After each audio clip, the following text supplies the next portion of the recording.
daal di jàkkaarloo ak manifestant yi ngir mbir ma bañ a déborder mais tey li ñu daal di gis ci ay image doon na loo xamante ni lu ñaaw la taal nañu dëkk ba daanaka lépp li ñuy sàkku jamono jile mooy kii di Emmanuel Macron daal di leen di abal waaye tamit kii di premier ministre ba. waaw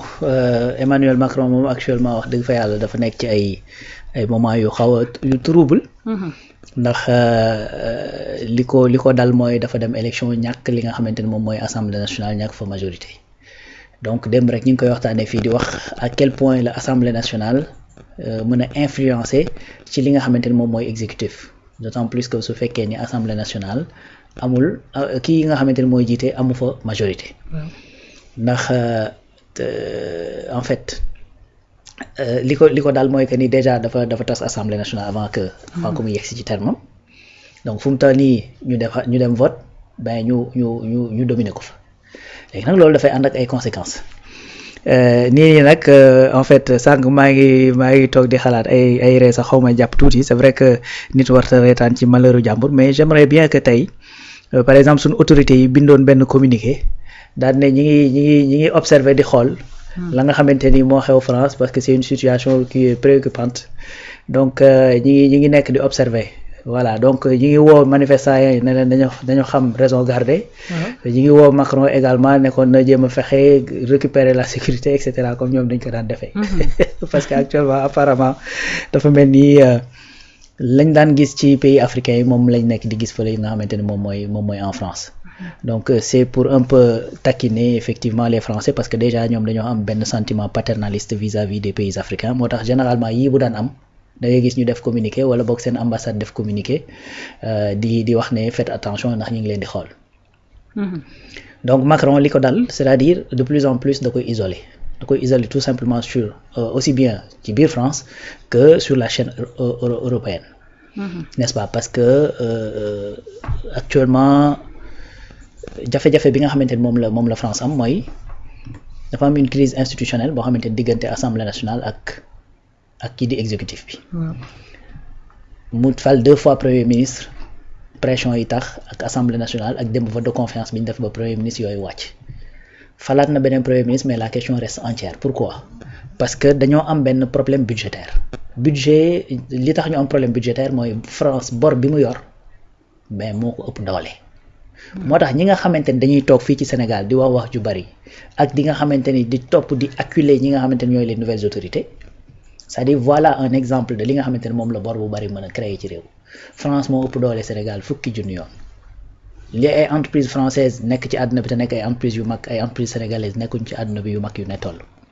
du dëgg pourtant aujourd'hui ñoom ñoo am problème dette boo xamante ni da lay indi problème budgétaire bi ñu bëggee régler ce problème là ñu ne ni ñuy def mooy que ni soit dañuy laal les taxes soit effectivement dañuy def ay coupes budgétaires maanaam tey service bu ñu waroon jox nangam ñu wàññi ko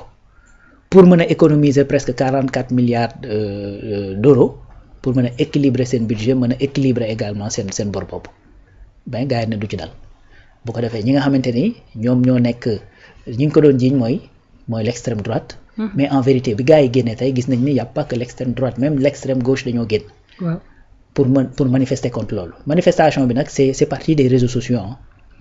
parce que actuellement réseaux sociaux yi li ñu mën moom daanaka kenn mënu ko voilà donc gars yi ñoo jékki-jékki def benn mouvement d'humeur ci réseaux sociaux yi daal di lancer benn slogan mooy bloquer tout voilà noonu lañ ko tuddee on va tout bloquer donc gars yi génn manifester voilà donc mu dégénérer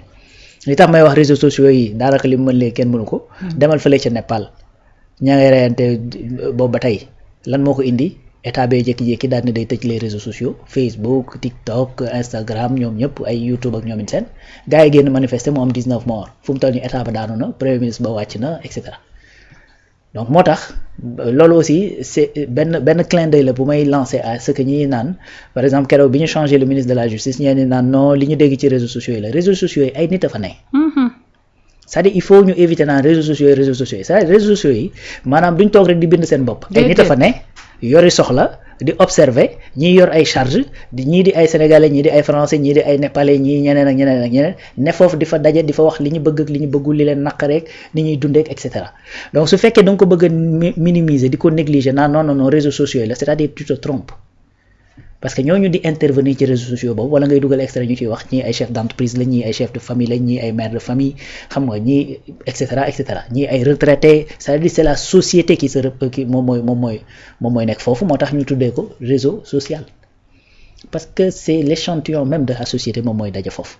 donc en France c'est ce qui s'est passé donc à partir des réseaux sociaux ñu jóg ne dañuy contester contre li nga xamante ne mooy jàppal ni nag lii lépp xam nga lan mooy objectif bi mooy fexe def le tout ba fragiliser le maximum kii nga xamante ne mooy Emmanuel Macron ngir mu mën a écourter mandatam bàyyi balaa effectivement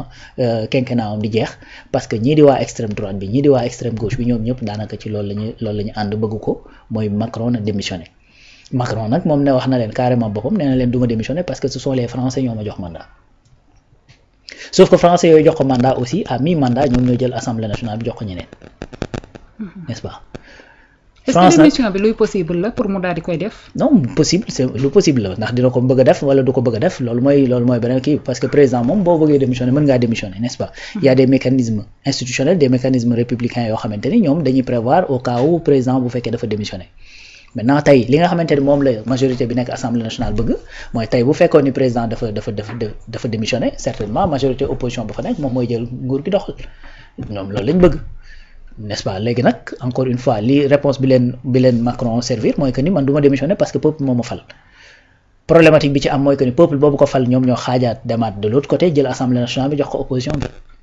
n'est-ce pas ba mu créer cette situation donc pour man loolu légitimité bi nga xamante ne moom la Macron amoon peut-être que mi ngi posé wu problème cette légitimité politique bi nga xamante ne moom la am bien que effectivement il garde toujours cette légalité bi nga xamante ne élection présidentielle moo ko fal teg ko fi mu topp donc beneen affaire mooy dafay wane jafe-jafe yi nga xamante ni moom la société française wala boog France ci boppam am aussi bien que Europe parce que tey boo demee Allemagne c'est vrai que grève ñu mais am nañ ay jafe-jafe yu dul jeex seen énergie bi ku ne gis na jafe-jafe yi ñu ci am ba ñoom ña ngay daw sax di ñëw Afrique ngir mën a installer seen yenn usines yi fii France également c'est-à-dire le front social dafa nekk en ébullition parce que France ay borom dañoo bari te France bokk na ci li nga xamante ni moo tax mu nekk puissance l'autre jour rek am na ku ma koy rappeler fii di ma wax ne bokk na ci li tax France nekk une puissance mooy dafa nekk conseil de sécurité des Nations Unies am droit de veto 2 dafa am arme nucléaire mais 3 c'est l'Afrique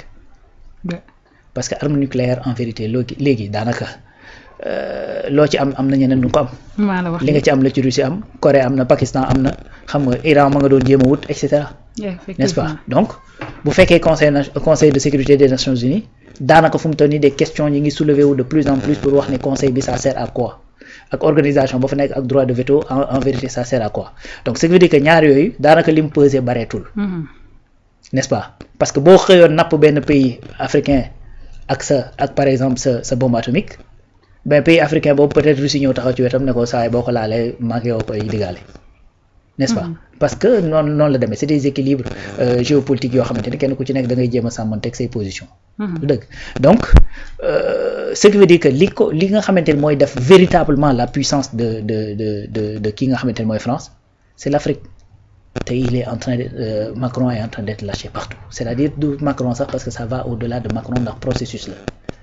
ndax gars yi dañoo yàgg def Afrique loo xamante ni les Africains yeewu ci nañ léegi ci ne lañ ñu daan def démb ak bërki démb faaw mu dakk parce que loolu defuwul Nicolas Sarkozy fii la ñëw jàkkaarloog ñun vous êtes pas assez entré dans l'histoire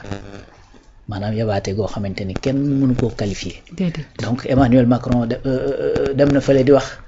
président ba naan ko na leen réparer seen clim yi ci salle bi donc voilà li nga xamante ni tey ci yooyu la africains yi doyal beneen affaire mooy que ni africains yi tamit dañoo jóg ci ne maanaam coono bi ñuy dund te ñeneen ñi di bànneexu te koy jëlee fii ci Afrique ça dafa doy ñun aussi il faut que ñu jël suñu part ci li nga xamante ni mooy ce développement là. Effectivement. Très bien donc fipp boobu maanaam dafa jugandoo. dafa jugandoo fi nga xamante ni moo doon say bastion te nga téye ko ba mu dëgër jàpp ne yow téye nga ko foofu yëpp lañ la dàq Niger Mali Burkina Sénégal n'est-ce pas ba ci Guinée ba ci Côte d'Ivoire sax fu mu toll nii wax nañ base yi nañ dem n'est-ce pas donc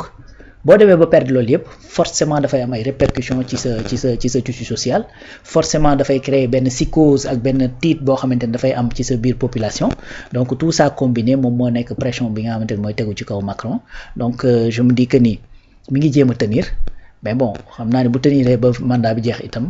vraiment mbër lay doon. léegi nag ces situations yi nga xamante ne dafa am problème budgétaire du la première fois muy am en France mës na fa am en 74 effectivement def nañu genre copie def nañu ay yokk ay taxes ak et cetera ngir mën a jóge ci situation bu mel nii ñu nekk mais lii wuute bi nag mooy que ni à l'époque également opposition bi teewul woon assemblée nationale.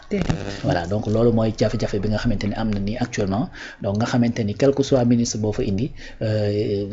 bu assemblée bi bëggee bloquer mën na bloquer liggéeyam te bu bloquer liggéeyam mooy tout simplement c'est l'exécutif moom mooy bloqué wu te plus muy bloqué wu plus pression di am ci kawam plus population bi di impatient te ku ne xam na ni français par essence mooy ki nga xamante ni dafa impatient te bëri lu muy kaas. effectivement waaw français yi dañuy kaas rek ñaxtu bañ ne ko ba dañuy wax. te tey loolu lañ gis ci ñoom. voilà c'est le peuple le plus à l'heure du monde sax la ñuy wax wala de l'Europe. tu vois donc loolu mooy li nga xamante ni c'est une réalité sociologique ci foofu. ci loolu ci lay daal di des Alaaji Rawane certes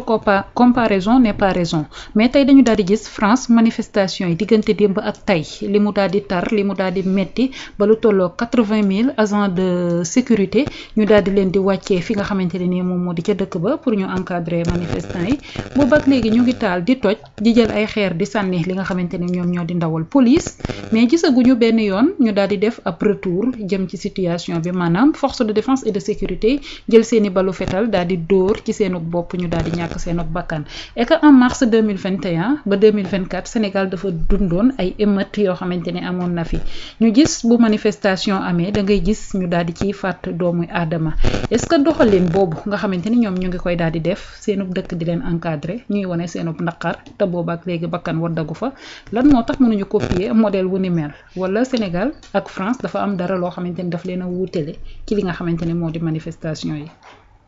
bokk na ci li leen wuutale mooy que ni France c'est-à-dire su fekkee manifestation dafa am nit def fa lu mu deful ba nit gaañu ci c'est-à-dire doo dem toog sa kër tranquille c'est-à-dire la société occidentale li tax ñu gën ñu respecter doomu aadama wala boog ñu gën ñu respecter les règles lu dañ ñoo ëpp éducation. non. tubaab bi li mu sañ a wax papaam yow sañoo ko wax sa papa. li mu sañ a wax yaayam sañoo ko wax sa yaay. n'est-ce pas sa mag rek donc mi ngi noonu mais xam nga lan mooy problème c'est-à-dire dañoo xam ni daj ay coono pour respecter yoon moo gën a sedd boo jalgatee yoon ba ñu war a dal sa kaw noonu loolu kese la c'est-à-dire le policier bi nga xamante ne day dem ci terrain bi dafay xam ni bu fa defee quel que soit jiixi jaaxa ya fa am. bu defee lu fa defewul bu yëf yi paree sanction yi day dal ci kawam loolu kese la te fii nag malheureusement c'est-à-dire dafay amati fi te mosuñoo dégg fu ñu tegee sanction ci kenn 2011 li fi am na fi manifestation étudiant de combien de fois nga ko dégg. bari na Balla Gaye dafa demoon ba am journée Balla Gaye ci biir éducation ci biir enseignement bi ak fële ca université. n'est-ce pas donc manifestation am nit day daf fay yàgg am te day rester impuni.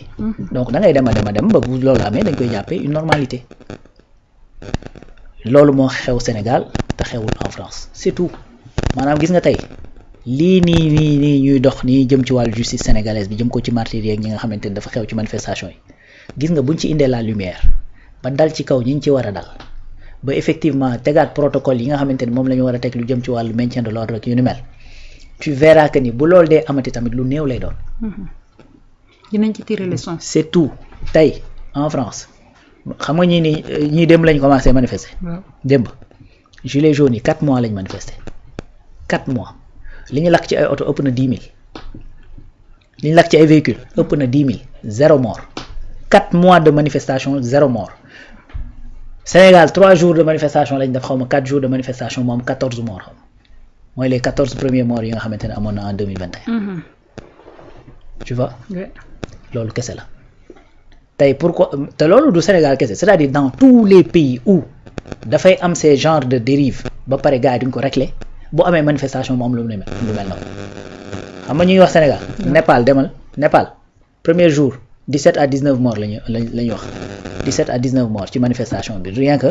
taalaat leen réseaux sociaux yi parce que ce sont les pays yoo xamante ni en vérité loolu kese la. système de sanction yi ñoo tarul ñoo amul doole système d'enquête yi impunité des fois dafay am. loolu kese la voilà mais loolu tey bu fekkee ni en vérité amul ci réew mi tey par exemple quand on te dit que ni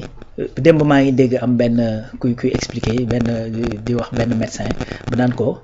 manifestants yi nga xamante ne dañ leen doon dóor gaz lacrymogène yeeg ñoomin seen su fekkee ne amuñu suivi bi ci war bu ñuy jëm mag ñenn ñi mën nañoo am sax ay problème bu bët pourquoi ñu wax ko lool ñu ne parce que lacrymogène yi nga xamante ne dañ ko doon dóor fii yooyu sax dañ koy tere en France. waaw man lacrymogène man mën naa cee def témoignage. okay. Parce que nekkoon naa sur le terrain. voilà léegi mu saf sàpp nag. voilà léegi kuy dem ba naan la kuy manifester lacrymogène bii nga am droit dóor ko ak bii amoo droit dóor ko xam nga kooku boo fa rayee nit saa waay da problème du la tam du la ëppi buum. imagine rek. effectivement boo xamante ne lacrymogène bi nga xamante ne dañ ko war a dóor ci gars yi mu saf sàpp pour que ñu mën a tas ñun la amoo droit dóor ko bii façon lacrymogène façon bii nga am droit dóor ko te ku ne xam nga ni tax da ngay xam ni yow kii di ñëw di manifester di ñëw c'est-à-dire li koy tax a jóg lu ci bari mooy ñëw pour toj pour yàq pour taal ay oto ak ñoomin seen mais malgré que kooku moo war a ñëw pour def loolu dañ ne la amoo droit dóor ko n'importe quel lacrymogène donc foofu boo fa rayee nit sa waay xam nga ni encore une fois tama du la ëppi buum. ñun nag loolu danga mooy suñu différence c'est tout. doy na waar Alaaji Rawane dañuy daal di